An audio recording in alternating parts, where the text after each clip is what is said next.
Greetings, ladies and gentlemen, and welcome to the latest narration of the web series Wearing Power Armor to a Magic School. If you're new to the series, there is a playlist listed down below in the description, and as always, I hope that you enjoy. Chapter 43, Out of the Frying Pan and Into the Fire. My heart practically skipped a beat as I saw what was a first and far-fetched idea quickly evolve into a full-blown plan, or at least the first inklings of a plan. Whether or not it would be successful was another matter entirely.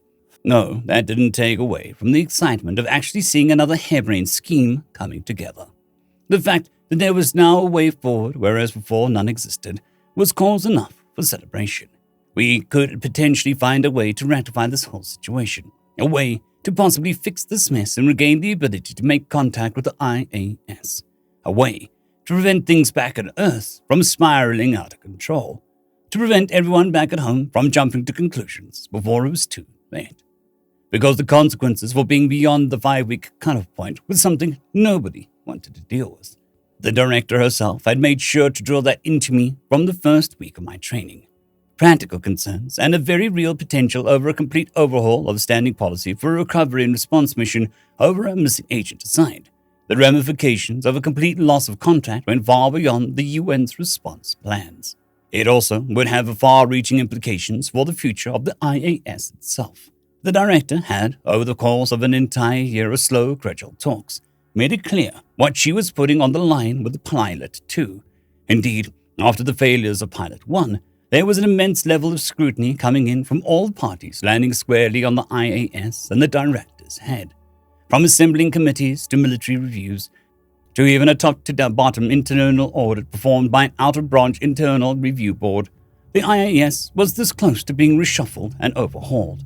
I could still vividly remember the colorful language the director had used to describe the fallout that would come from a failed mission, or at least a failure to report in before the cutoff point.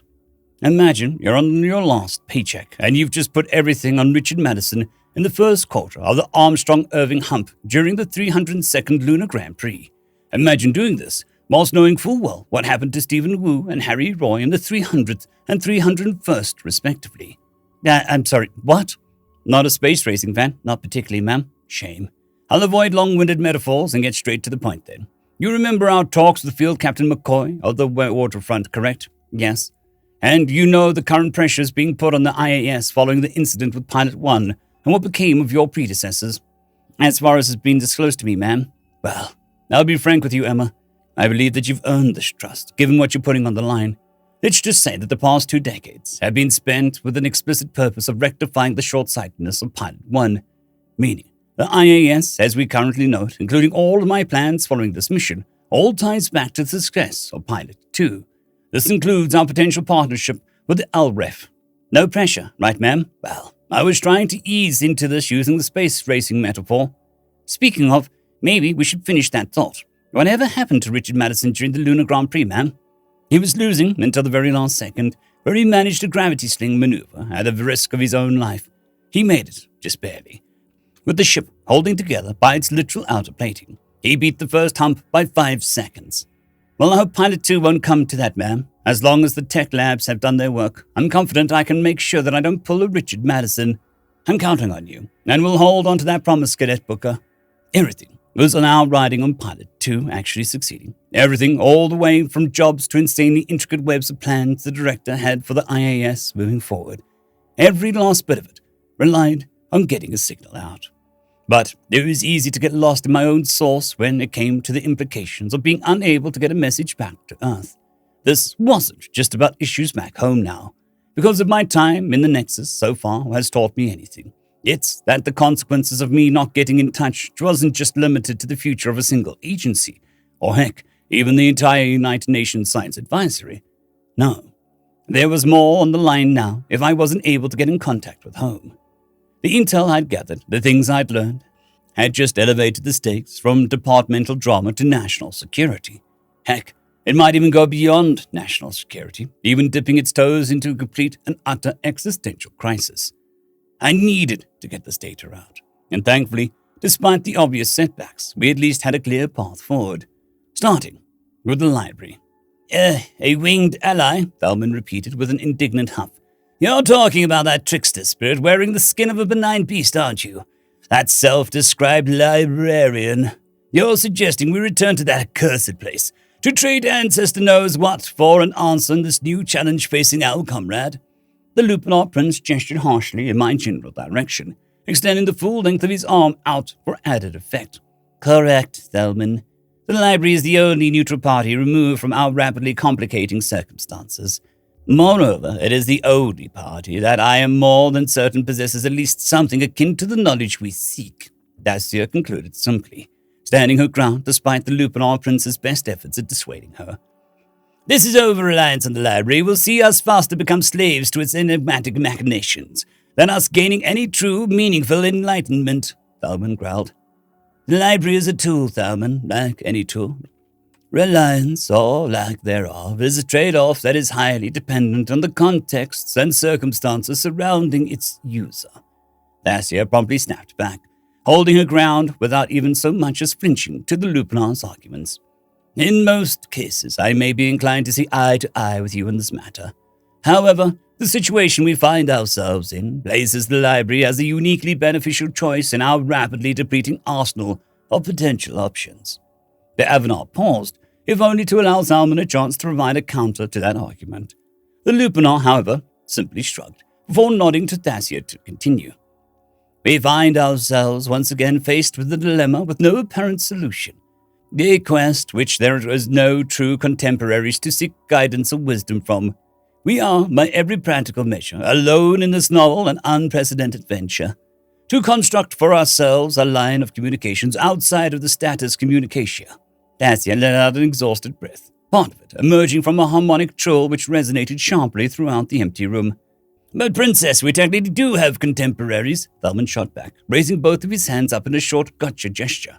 The counter to the status commencia during the rebellion, the legendary system that spat in the face of the Nexus, the innovative means by which the rebelling adjacent realms managed to circumvent the Nexus, communications monopoly, yes, the legendary system with which we do not even possess a name for, Dacia interjected with a sharp, decisive chirp. A legendary success that suffered the same fate as every other success claimed by the rebellion. Death by omission. It, like the names and faces of those who fell in the name of the rebellion, were all but stricken from history without necessitating the stroke of a quill. Historical revisionism, I stated flatly, my eyes once more meeting the Avenar's. Revisionism implies that another form of history was written or codified prior to the present narrative, Emma. The Nexus simply did not allow such a thing to happen. Death by omission is thus a fate far worse than any revision of history. For there was no present after the war to challenge the established narrative, and thus no one and nothing to revise. Dacia responded promptly before she quickly turned her sights back to Thalman, finishing her argument. Suffice to say, this is why I do not consider the legendary alternative system to the status commencia to be a contemporary to our aims, for all that remains of it are wisps and echoes, intangible and irrelevant to our current aims of recreating Earthrealm's novel communication apparatus. Simply put, all that exists of it is the concept of its existence. It simply isn't useful in our current aims. Which is why my vote is for the library. There's really no other option, I managed out with a tired sigh, deciding to throw my 2 cents in before the conversation took a deeper dive into some highly specific back and forth. I'm really sorry, Thelman, I get your personal reservations on the library. I really do. But we're kind of out of options here, and I really need to get this whole project started ASAP. There is no telling what we'll need, or how long it'll take to procure them, or even how we're going to procure them. It is better if we start now, rather than later. The Lupinar gave out a disgruntled growl at this, before finally acquiescing with a single shrug. Fine, but let it be known that I will keep my interactions with that den of deceit and hypocrisy to a minimum. Thalman paused, before turning his sights suddenly to the front door, then towards a small stack of papers that was stacked atop one of the tables in front of the bedroom's entrance. Though we may have to keep our visit to the library brief. Why is that? I know a lot's happening over the past few days, Emma, but that doesn't change the Academy's propensity in keeping to a schedule. We're still due for the house-choosing ceremony tomorrow, and the window of grace for the school supply run into town starts from daybreak to nightfall today. Thalman made a point to look out the window, with the dark slowly but surely giving way to the first rays of dawn, which by the looks of it is fast approaching. But the explosion, don't you think the Academy was going to change up the schedule because of it?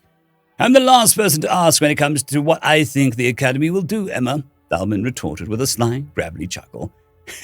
Because whilst my biases say that we're due for a truly unprecedented round of developments today, the logical and reasonable side of me says that the Academy will somehow find a way to spin this around to ensure that it's business as usual. I mean, we've already seen evidence of that from the encounter with the Gardens, did we not? The groundskeeper did quite a good job at simply sweeping everything under the rug there. Or, more accurately, sweeping the scars of the battle beneath the turf and foliage. I am inclined to agree with Thalman's analysis, Emma.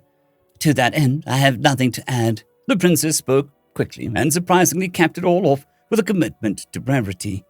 I think it is best that we call it a night. Good call, princess. Let us stop to lick our wounds before dawn properly comes.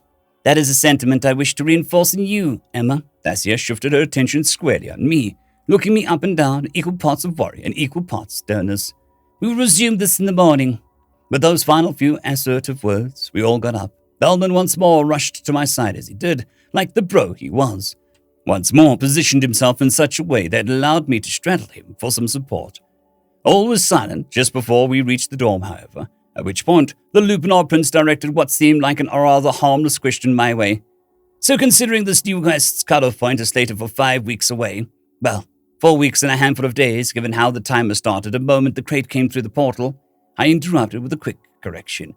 Right, well, considering we have about a month, and considering the fact that we are no longer facing the imminent threat of an explosion or anything of the sort, this whole thing is bound to be a walk in the park, right?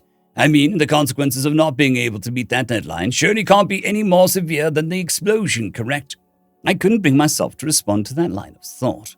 Not because I didn't want to burst Thalman's bubble, but because I myself was running through the list of possibilities as to what going over the arbitrary line meant. Right, he reiterated, this time with a nervous bout of laughter that shuddered just as abruptly as we arrived. I tried racking my head around the proper response, which was enough time to clearly elicit some concerns from Thasia as she stopped just short of the door to face me. Emma, what exactly are the consequences of you being unable to meet that deadline? Well, let's just say it's a lot more complicated than the bomb. Thasia narrowed her eyes before urging me with a single head nod to continue. First, there's the soft ramifications, or consequences, you could say. A lot of people and organizations are banking on the success of my mission. That success is determined by whether or not I'm able to send data package back home. If I'm unable to, then, well, let's just say there's going to be a lot of political reshuffling as a result. Thalman's expression shifted from one of growing concern to a mild relief. Political reshuffling, huh? I suppose that's certainly an improvement from the prior stakes of life and limb. So long as no blood is at stake and no lives are lost, then the situation is a categorical improvement from our prior predicament. Well, those are the soft consequences. The hard consequences, well, depending on who gets put in charge of the reshuffle or how the different agencies, departments, and branches decide to proceed, we might be looking at an asset retrieval mission being put on the table. And what would that entail? It entails the temporary suspension of the limited interventionist policies set forth by the current administration at the institute I'm assigned to, and its potential replacement by a more aggressive tit-for-tat interventionist policy spearheaded by the institute's security leaders, i.e., my actual chain of command.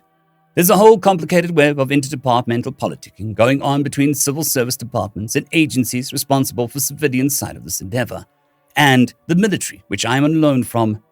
This is not even getting into the Assembly and their committee's grubby little hands. But regardless of the political outcome, I'm more than certain that an active stance will change, at least enough to warrant an asset retrieval mission. This all sounds needlessly complicated, Thalman suddenly spoke up. Now I understand that your realm's government was a matter of great contention for Professor Meltroy, given you showed via your memory shard. But I wouldn't have imagined it to involve this degree of what seems to be a complexity and mobility. Because it genuinely sounds more like a house of cards where everyone is a player within their own small pockets of responsibility. It was at that point I realized I hadn't gone down the rabbit hole to exactly what the UN was, how it functioned, or how it was so fundamentally different from the medieval-esque politics of the Nexus and the adjacent realms. But before I could open my mouth to properly address that can of worms, Thasia was quick to nudge me back in the right direction, preventing a whole new tangent from forming. And just how would that assist retrieval mission work, Emma? I took a deep breath before letting it all out, wasting no time in relaying the answer. The idea is to open up a portal to the exact coordinates and specifications to one that got me here. Then, the details are fuzzy. There's like 100 different major contingencies to consider. But suffice to say, it doesn't bode well for any hope of diplomacy.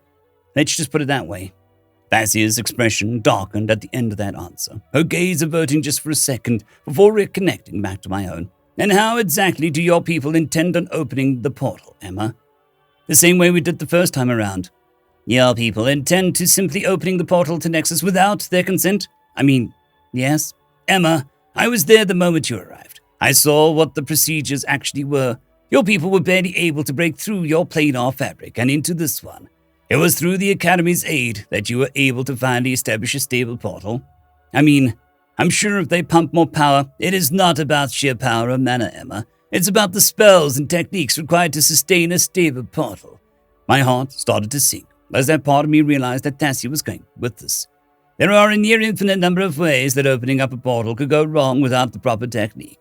And considering that there will be no aid this time around, the odds of a cataclysmic failure is all but guaranteed. But even if you had the proper technique, there is still one crucial aspect that your people are overlooking. Thasia paused, letting out a frustrated coo. Your realm is manaless, correct?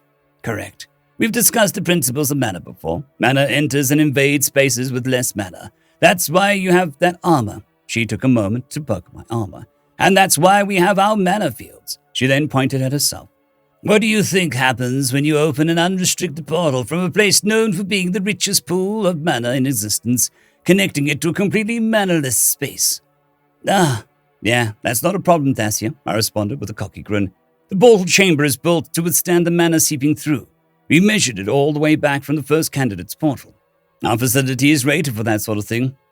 Thasia's expressions, however, showed that she wasn't convinced. Moreover, there was a clear sense of worry that was visible through those expressive eyes. Let me be clear when I ask this, Emma. Your structures, your facilities, they are built to withstand the amount of mana that came through during your opening of your and your predecessors' portals, correct? Correct. And those were the only two major portals ever opened by your people? Well, yes. The rest were either microscopic, enough to be proof of concept, but really nothing more, or barely large enough to be very limited communications with the Nexus, where they sent us those shards of important stuff. Well, then your people are woefully misinformed as to the true threats that await them if they do successfully open a portal of similar size, if only for a scant few seconds. I'm sorry, what? I was there on the day you arrived. I felt as the mana within the room was siphoned into your realm due to how mana deficient it was. At first, I didn't truly understand what was seeing was feeling, but now I do. Emma, the only reason why all of the professors were present and why the red-robed professor brought out an entire cart full of mana vials was because they had to do everything in their power to artificially lessen the rate of mana siphoning. Indeed, this was the same reason why they warded the room a total of 5 times before you arrived. Thasia took a deep breath, steadying herself, before continuing. They were doing everything in their power to prevent a cataclysmic mana drain incident. If it wasn't for the preparations, then the aforementioned amount of mana would have leaked into your realm and been siphoned out of Nexus. I once more felt my heart plummeting towards my gut, though at this point, having just gotten off the emotional roller coaster that was a bomb, it just made me hollow. That means the readings that the IAS has are grossly inaccurate and are far lower than they should be, I began, with a hushed breath. The facility shieldings was built using mathematical models constructed with the erroneous data. That would mean that all of our preparations would be woefully underprepared for the absolute inundation of mana radiation. It depends on how long the portal is open for, Emma, Thasia responded, before my brain could come up with the grisly scenarios befalling the unprepared IAS. I cannot provide an accurate estimate one way or the other. This may simply be limited to the destruction of a single room. Or an entire facility melting, I quickly added. Correct. But again, this is highly dependent on a multitude of factors that we simply cannot account for in this time. All three of us looked on each other in a complete silence as the ramifications of this new questline was now out there in earnest. Right, I finally broke the silence. Well, let's not focus on what-ifs right now. Before turning to Tessia, thank you for that insight, Tessia. You might have saved more than a handful of lives with that vital piece of info, I managed out with a confident smile. But we aren't yet sure that we can warn. I am sure that we'll find a way, Thalman interrupted, clearly sensing the vibe I was trying to give off, an admittedly overly confident one, but one that I had hoped would be warranted by the end of these 4 weeks. Despite the helmet obscuring any and all semblance of physical cues, I still shot a smile to Thalman all the same. But just as the scene was winding down, on the cusp of finally retiring for the night, fate decided just one more curveball to throw my way. Slam! We all swung our heads towards the source of the sudden and abrupt noise. I raised my pistol almost instinctively, before just as quickly holstering it upon seeing exactly who it was at the front door. The discount kobold had returned, and this time he was huffing and puffing, completely out of breath. Though unlike the first time, he had mysteriously returned in the dead of night. There were no signs of a scuffle having occurred this time around. No burnt clothes, no peculiar orange fur on his tunic, or any bite marks on his cloak. We stared at each other for a few seconds, all 4 of us exchanging questioning glances, before the Venerian decided to preemptively answer all of our collective questions. But not without a bit of stage play theatrics, first and foremost. No! Oh, tapestries above your back! Eleanor began gesticulating wildly towards my general direction, before turning his gaze to face the other 2.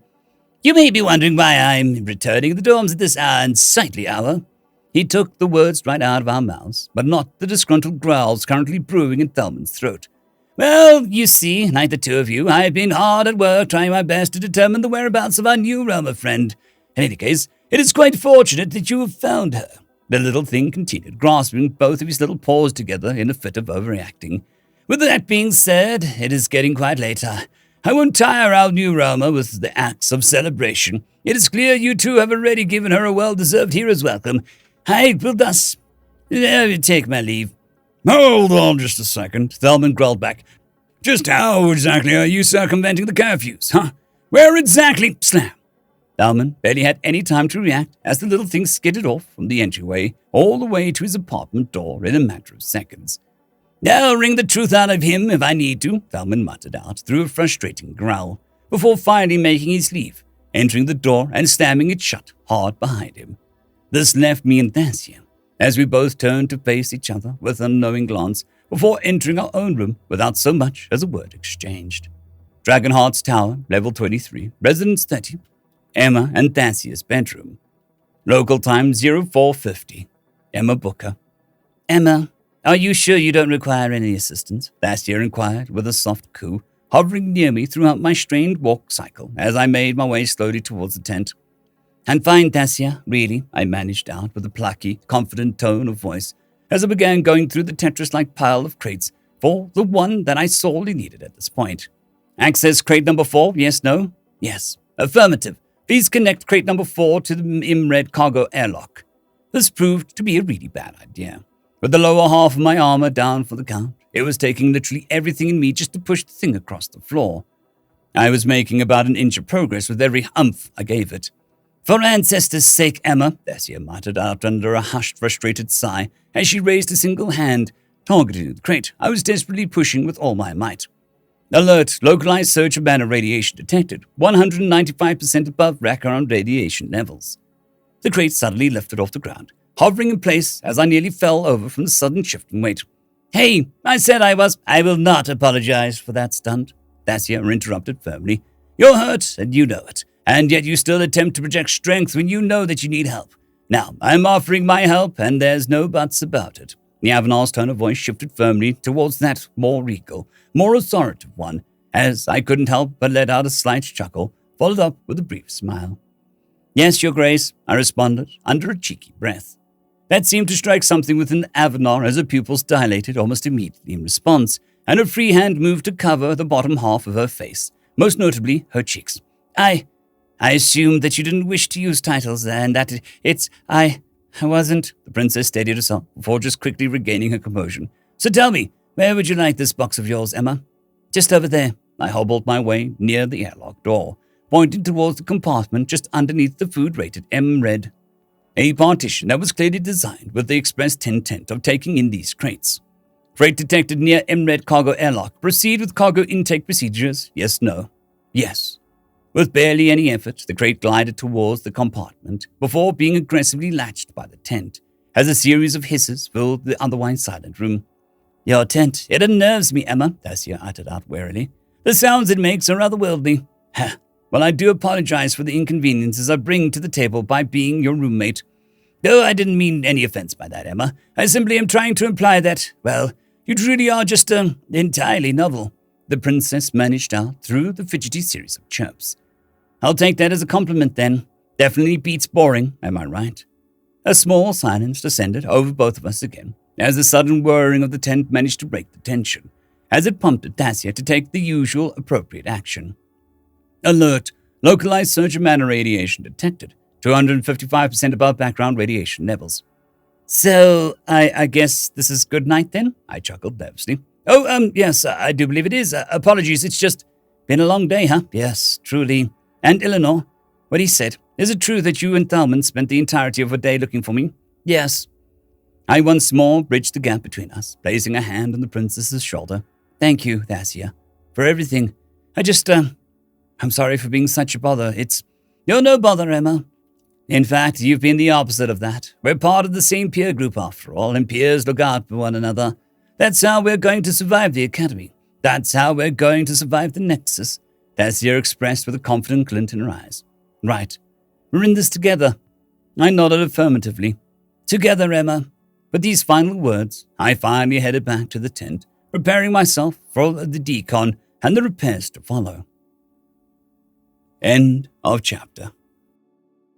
I'd quickly like to thank the T5 peeps: Cold War Boomerwaffen, Severin Cerberus, Bushmaster 177, HenryTheRed, Casper Arnholtz, Cold War Boomerwaffen, Elijah Silvercross, Dragzoon W.R.E, and Severin Cerberus. Thank you very much.